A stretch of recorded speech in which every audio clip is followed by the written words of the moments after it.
सभी को राम राम। नमस्कार।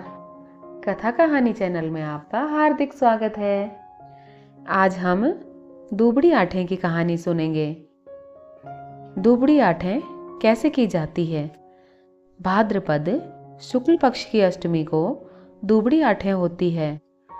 पहले दिन रात्रि को चने मोठ भिगो दें और अगले दिन सुबह के लिए थोड़ा सा खाना भी बनाकर रख लें।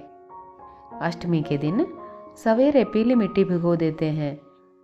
इसकी पूजा भी ओग द्वादश की तरह पटरा बनाकर की जाती है। ओग द्वादश के समान ही थाली में सामान सजा लेते हैं। पटरे पर गौ और बछड़े की जगह 7 बेटे, 7 बहू और 5 या 7 कुल्हड़ियाँ व झाड़ू की सींग का दरवाजा बना लेते हैं। चने मोठ छीलते हुए पहले कहानी कहते सुनते हैं, फिर लोटे का दूध मिला हुआ जल सूरज भगवान को अर्घ दे देते हैं और अलग पानी लेकर चने मोठ, लड्डू, फल इनका बायना निकालकर मिनस कर सासू जी को दे देते हैं। पानी गमले में देते हैं।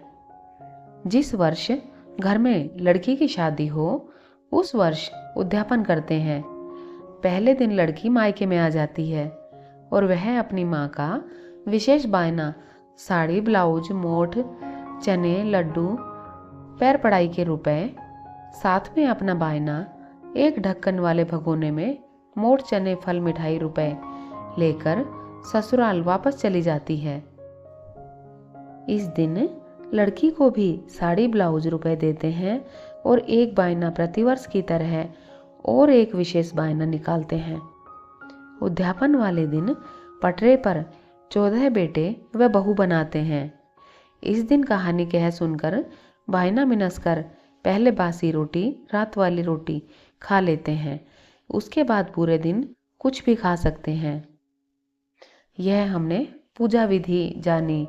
अब हम दुबड़ी आठें की कहानी सुनेंगे। दुबड़ी आठें की कथा। प्राचीन काल में एक साहूकार था। उसके 7 बेटे थे। वह अपने जिस बेटे का विवाह करता वही मर जाता। इस तरह से उसके 6 पुत्रों की मृत्यु हो गई। केवल सबसे छोटा पुत्र शेष रह गया। इससे साहूकार बड़ा दुखी हुआ। कुछ समय बाद छोटे पुत्र के विवाह की चर्चा हुई और उसका रिश्ता पक्का हो गया। विवाह की तिथि तय हो गई। लड़के के विवाह में सम्मिलित होने जब लड़के की बुआ आ रही थी तो रास्ते में उसे एक बुढ़िया चक्की का आटा पीसती हुई मिली। लड़के की बुआ ने उस बुढ़िया को सारी बात बताई। इस पर बुढ़िया बोली, वह लड़का तो घर से निकलते ही दरवाजे से दबकर मर जाएगा। अगर इससे बचा तो रास्ते में बारात रुकने की जगह पर पेड़ गिरने से मर जाएगा। अगर यहाँ भी बच गया तो ससुराल में दरवाजा गिरने से मर जाएगा।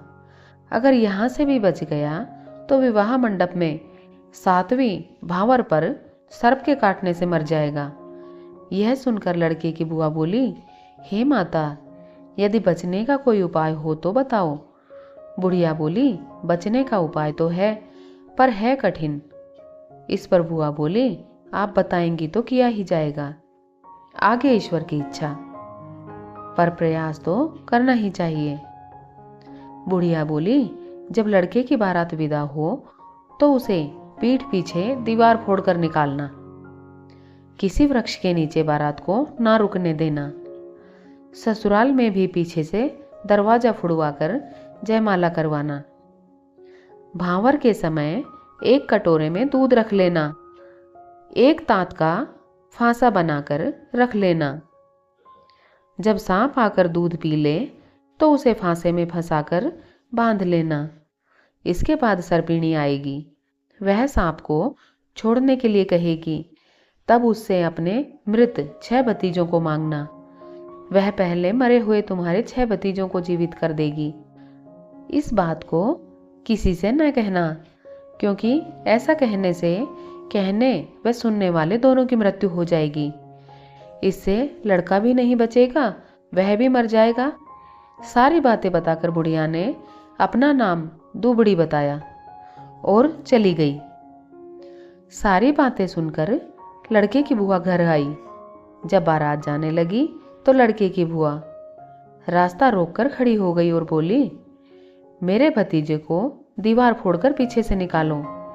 ऐसा ही किया गया। लड़का सकुशल निकल आया। उसके घर से बाहर आते ही मकान के आगे का पुराना दरवाजा भर भरा कर गिर पड़ा। यह देखकर सब कहने लगे, बुआ ने बड़ा अच्छा किया, लड़के को बचा लिया। बुआ भी बारात के साथ जाने लगी तो सबने मना किया और कहा कि महिलाएं बारात के साथ नहीं जाती हैं।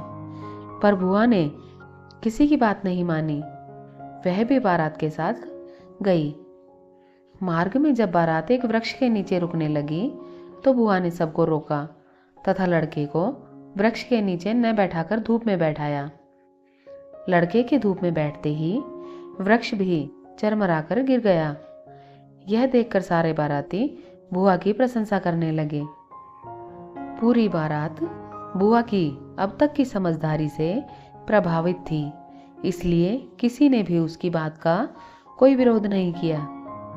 जब बारात ससुराल पहुंची तो बुआ ने लड़के तथा बारात का गृह प्रवेश पिछले दरवाजे से करवाया। ससुराल के घर में पिछले दरवाजे से लड़के तथा बारात के प्रवेश करते ही आगे का दरवाजा अपने आप भर भरा कर गिर गया। इस पर सब आश्चर्य करने लगे और आपस में कहने लगे कि यह सब बातें बुआ को किसने बताई। जब लड़के की भांवरें पड़ने लगी तो बुआ ने कटोरे में कच्चा दूध मंगाकर तथा तात का फांसा बनाकर रख लिया। जब लड़के की 7वीं भांवर पड़ने लगी तभी सर्प आया। बुआ ने उसके आगे दूध कर दिया।